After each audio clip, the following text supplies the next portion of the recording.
Hi there, I'm Jennifer Hoker. I am a personal trainer and a group fitness instructor. And with these times, I find sometimes I don't feel like doing anything, I usually tend to get up and do my workout every morning, but sometimes it's hard to say, I'm going to go work out today. I want to just be lethargic, sloth, or frankly, I just want to go and chill outside and not really do anything there. But it's important for us to get up and move, at least a little bit every day. So I'm going to show you a 10-minute get up and go workout that will work every part of your body. So if you just do these 10 minutes, you can say, at least I did something good for my body today. And sometimes it might feel good enough that you want to go do something else. So first move we're going to do 10 different moves, all 1 minute at a time. And we're going to start with glute bridges. So I'm going to start my 1 minute timer here. I'm going to make sure you guys can see me. Okay, so glute bridges. Arms at the sides, feet flat on the floor, squeezing the glutes. We're going to lift up, abs in tight, and come back down. Squeeze and come up, and back down. Now my hamstrings are working too. I'm keeping the weight in my heels, keeping my head and neck flat on the floor. I should be looking straight up so that my head is in neutral spine. Shoulder blades stay on the ground, but everything else comes back up. Exhale as you lift. Make sure you're really squeezing through here. That's what we're trying to do. We're trying to activate those glutes. Glutes are a really important part of the core. I would say probably one of the most important parts.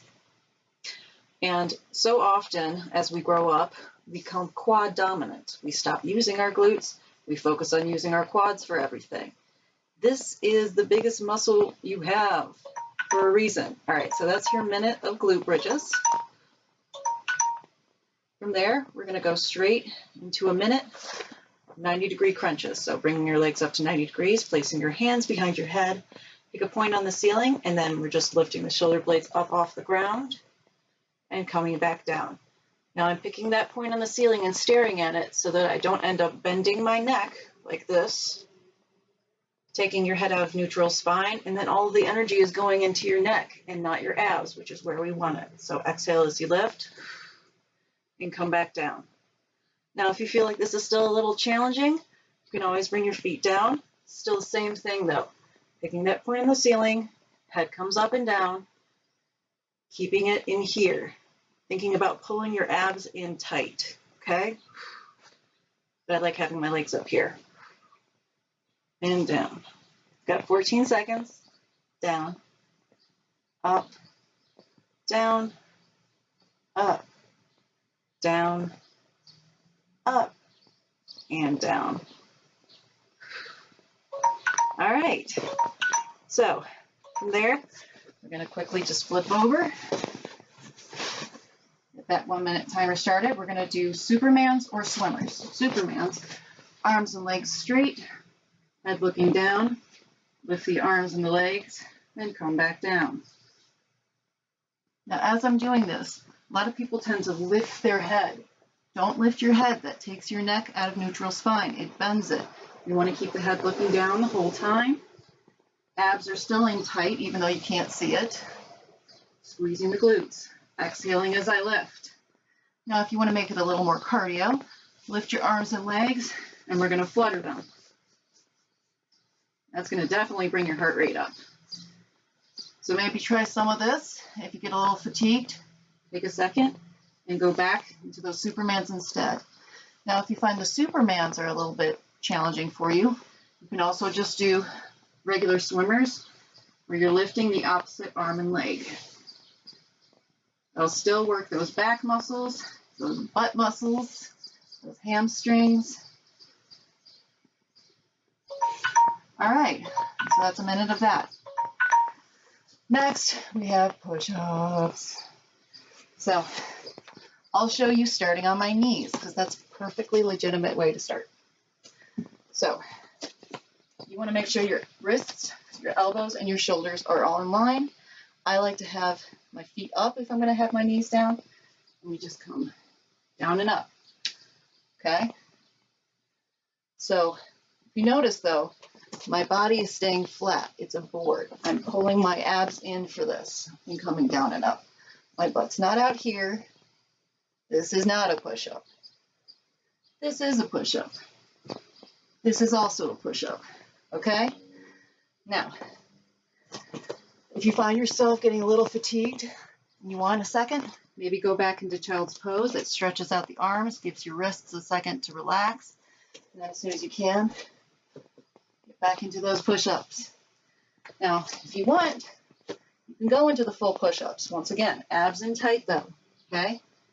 If you only come down to here to start, that's all right. Eventually you'll get all the way to 90 degrees and back up. All right. So, going from that, we have my favorite, everyone's favorite, planks. But we're going to go plank to downward dog. So, now once again, if you want to start in a knee plank, that's perfectly fine. Focus in on the plank though part. Think about squeezing those abs in tight.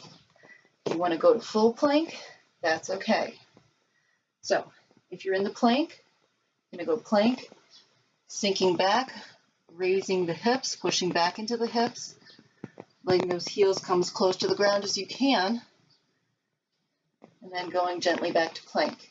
If you're in the knee plank, you can go knee plank and sink back into child's pose. Or if you want to try the downward dog, go knee plank to downward dog. And then you just come back to your knees. See, so you can do a few different things here. There's always something you can do, right? Or child's pose,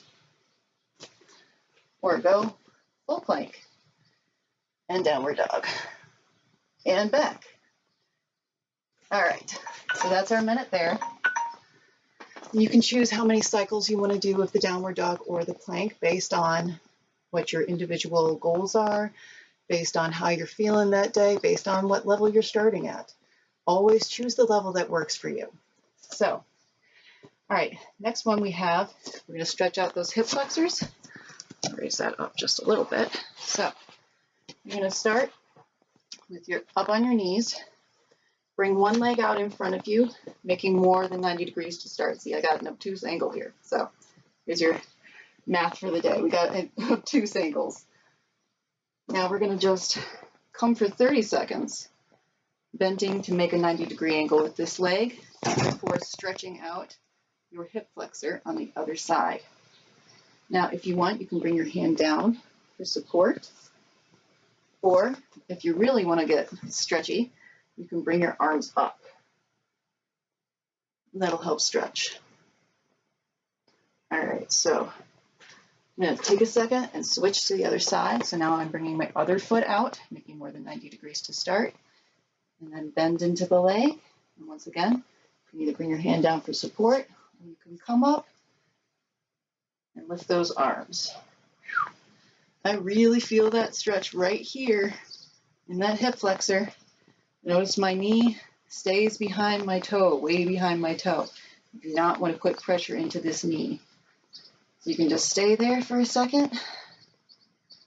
All right. You can even come and stretch here a little bit if you want.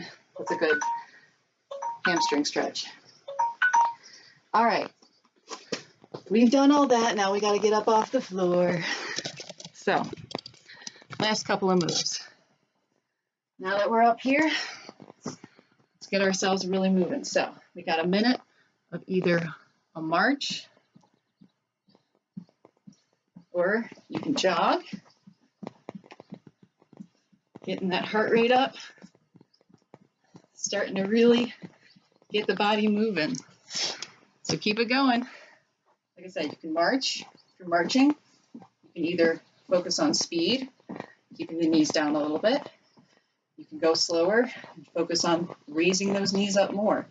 If you're doing that, especially pulling those abs in, but even if you're not pulling those abs in, pull in the abs, squeeze the glutes, no matter what you're doing. Focus in on that core. That's how you make those connections. You got to focus when you work out, okay? You can jog here. Heck, if you want, you can even do football runs. I love football runs, make everything jiggle. It's fun. So for this one, my feet, I'm on the ball of my feet here, and I'm just moving those feet as fast as I can. Woo! Get the heart rate going, maybe go back to a jog. And there's your minute. Okay.